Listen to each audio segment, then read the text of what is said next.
Good afternoon. Welcome to This Week in Focus on WBS TV. This week saw Dominic Ongwen make his first appearance at the ICC to answer for his crimes against humanity. Sam Kahamba Kutesa also touched down on Ugandan soil as the UN General Assembly President with a lot of reforms in stock. And the National Resistance Movement commemorated 29 years of liberation. I'm Anita Mwanguzi, joined by our sign language interpreter. It's good to have you with us. Dominic Ongwen made his first appearance at the ICC to answer for his crimes against humanity. While there, the presiding judge at the International Criminal Court, Ekaterina Trendafilova, set the commencement of the hearing of former Lord's Resistance Army Commander Brigadier Dominic Ongwen's case for the 24th of August 2015. As our senior political reporter Timothy Sibasi reported, the registrar of the ICC court, Herman van Herbel, read 7 counts presented in the ICC arrest warrant of Ongwen on the 8th of July 2005, which Ongwen accepted. The first appearance of former LRA Commander Dominic Ongwen at the ICC started with a brief biodata of Dominic Ongwen detailing his date of birth, place of birth, and circumstances under which he was abducted in 1988 at the age of 14.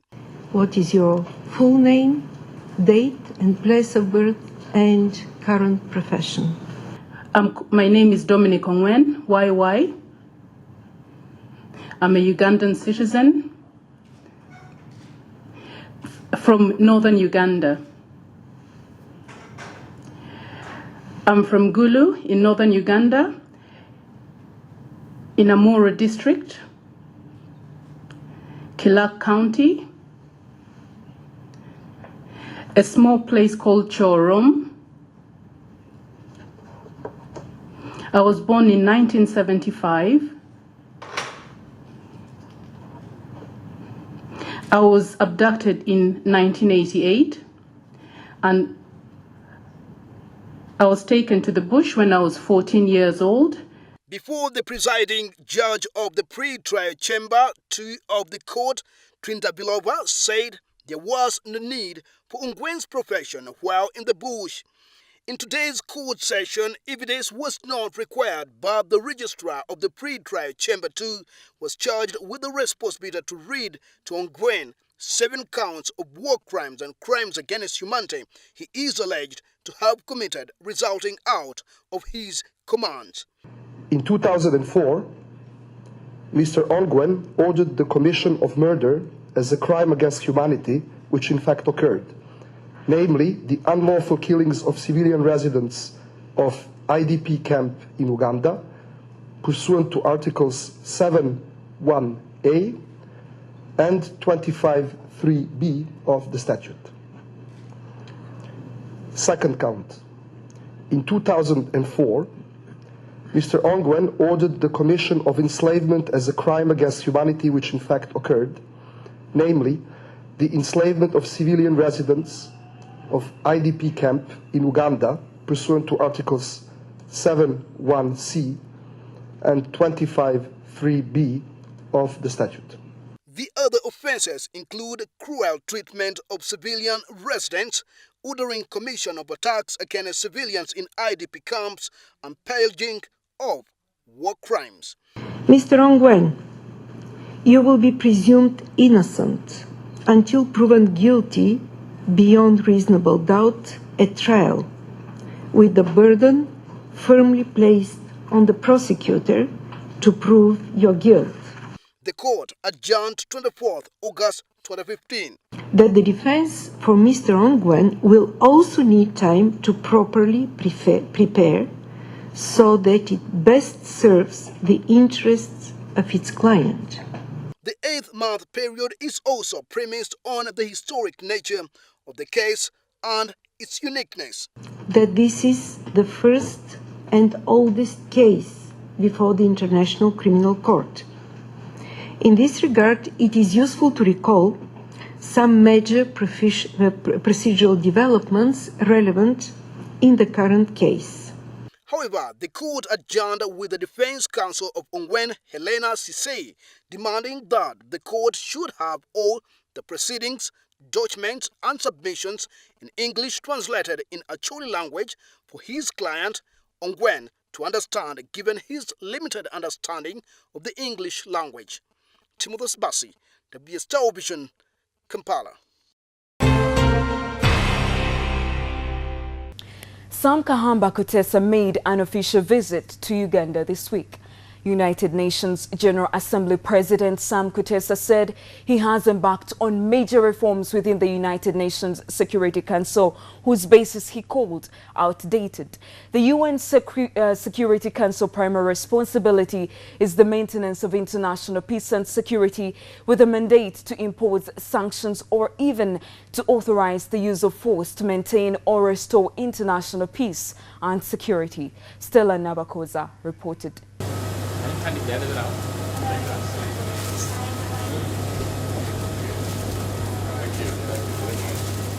Sam Kutesa has arrived in the country for an official visit aimed at reviewing the post-2015 Sustainable Development Agenda for his one-year tenure.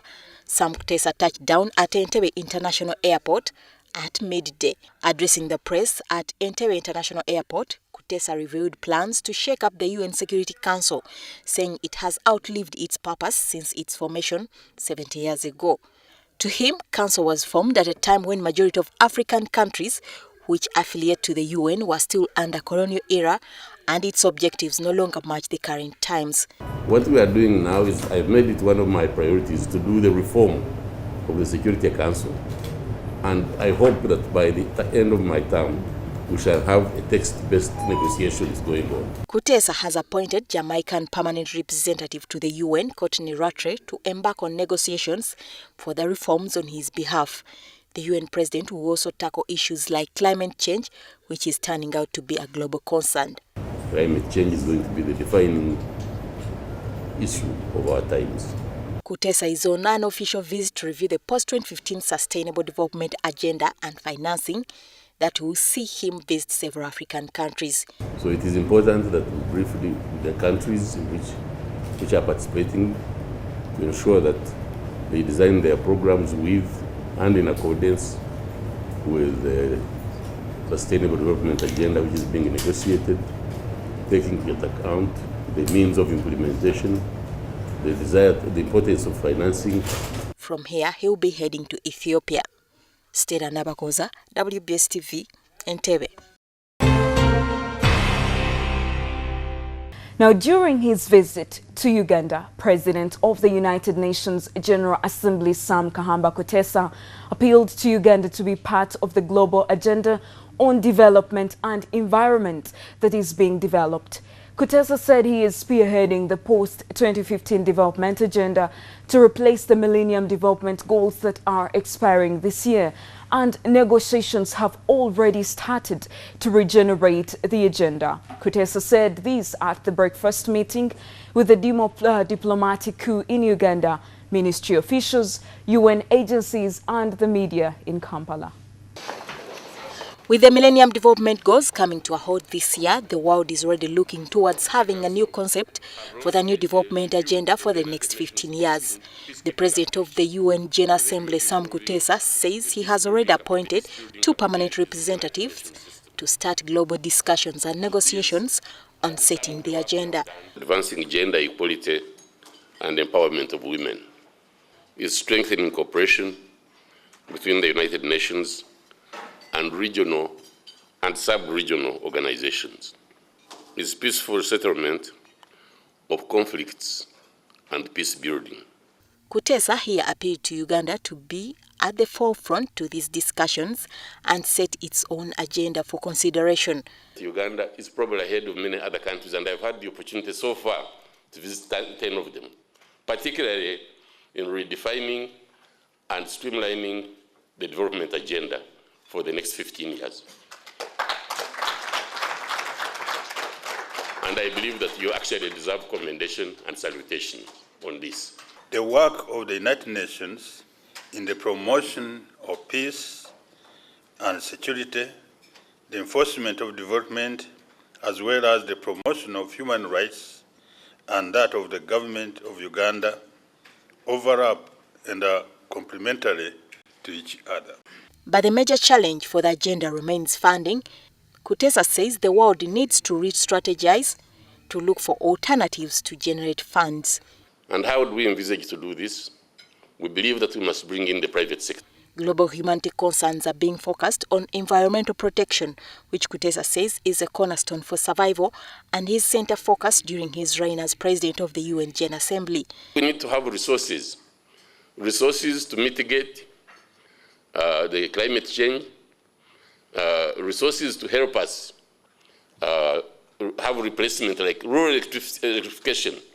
Kutesa condemned the raging conflicts and radicalism in the world, like the ISIS and Boko Haram, which he says the UN Security Council's interventions can't solve the crisis without having independent investigations into the root cause of the conflict. Part of the biggest problem we have, and when we hear extremism, I don't share the view myself that people are just radicalized. Why are there groups that are more vulnerable to radicalization? Kutesa's concern falls on the wheels of US President Barack Obama's demands to the Congress seeking approval for the US forces to intervene in the ISIS conflict to restore order. To the Council to the Republic of Hungary, Sagodon Wavamuno, human trafficking remains an area of concern which needs urgent attention. A number of countries are losing their citizens. Are we going back to the different style of slave trade? A number of Ugandans where they live are being taken advantage of. We don't know where they are. No, trafficking. To go and work in another country, but you don't find them when you are looking for them. It's really now more the need for enforcement. And I think we need to work together as international community, collectively enforce the treaty against trafficking in people. After the photo shoot, please do come back. Sam Kutesa was elected as United Nations General Assembly President in September 2014 and will serve for 1 year until September 2015. He's president at a time the UN marks 70 years of existence. But the body faces increasing global challenges as well as calls for reforms to respond to modern challenges of humanity. Stella Nabakoza, WBS TV, Kampala. Thank you.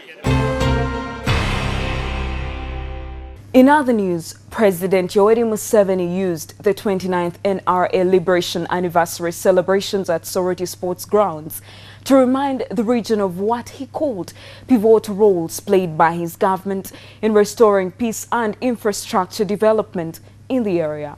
With the region standing out as a swing vote in the post-elections that saw the opposition make significant inroads, the head of state asked the locals to ignore FDC Iron Lady Alice Alaso, who he accused of peddling lies to her constituents in Serere. Joseph Sabiti was in Soroti and filed this report.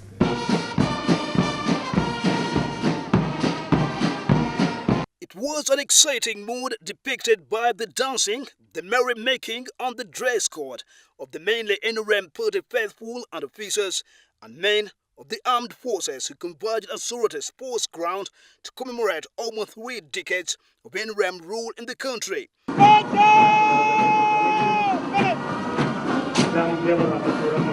This year, the establishment chose the political nerve center of Teso, Soroti, to host the national celebrations. After the ceremonial action that characterized such a day, the parades and the welcome salute usually accorded to the Chief of Defense Forces ahead of the arrival of the Commander-in-Chief.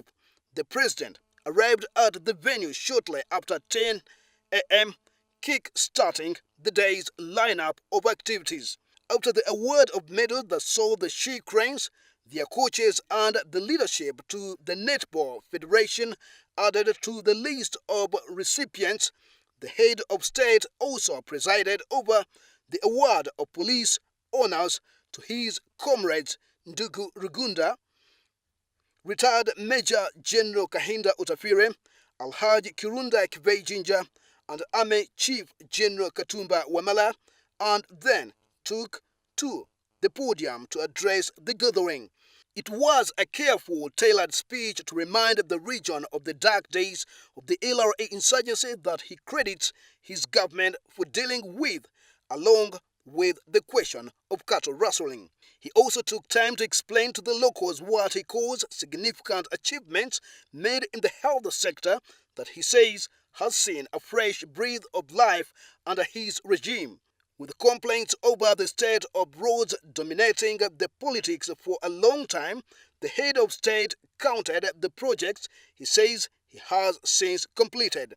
The president, who seemed aware of the fact that the Teso region has been largely unpredictable, took time to explain the efforts made in rural electrification over the years. We have built the Soroti road.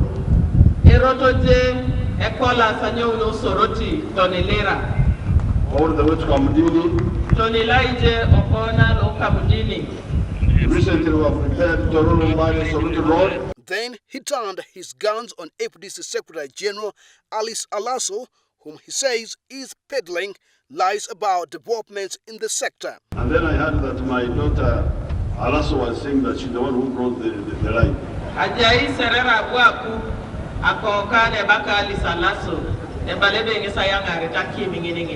Some of these people have no shame. So if you are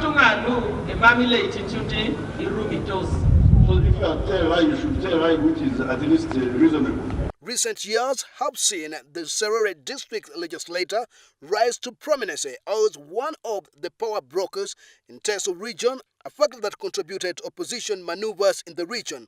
The president also addressed the question of compensation and restocking in cattle, one of the outstanding issues that have affected the NRM reputation in the Teso sub-region. He assured the locals that verification will be fast-tracked. He took time to chest thump over the Busia polls as he credited his new NRM team for being vigilant, unlike the past secretariat headed by his ally turned foe, Amama Mbabasi. He says the team prevented rigging acts by the opposition that he says cost the NRM the Amuru by-elections after the opposition, according to him, colluded with some officials of the Electoral Commission. Debate rages on in regard to the report card of the NRM over the years, with some drawing comparisons to Malaysia and South Korea that saw significant transformation after 3 decades under a single leader, with many crediting the regime for the progress achieved. Report compiled by Sabiti Joseph in Soroti. Joseph Sabiti also paid a visit to NRM Eastern Region Vice Chairman and MP Soroti Municipality Flight Captain Mike Mukula, who revealed he will be quitting elective politics in 2016 to concentrate on personal business. Mukula also opened up on life after a bitter experience in jail, his highs and lows on the political arena, and his plans for life after politics. The setting is at the senior quarters in Soroti, at the home of Flight Captain Mike Mukula, who for years has stood out as the enigma of the politics of Teso, cutting out himself as the anchorman of the ruling National Resistance Movement Party that in the past received hostility from the region. This time he opens up on his political future as the waters heat up ahead of the 2016 general elections, with his posters sighted all over Soroti town. We ask him on what he will be up to in a few months from now. I think I would also like to go back and do my private business and still remain to serve the party at the national level, at the Central Executive Committee.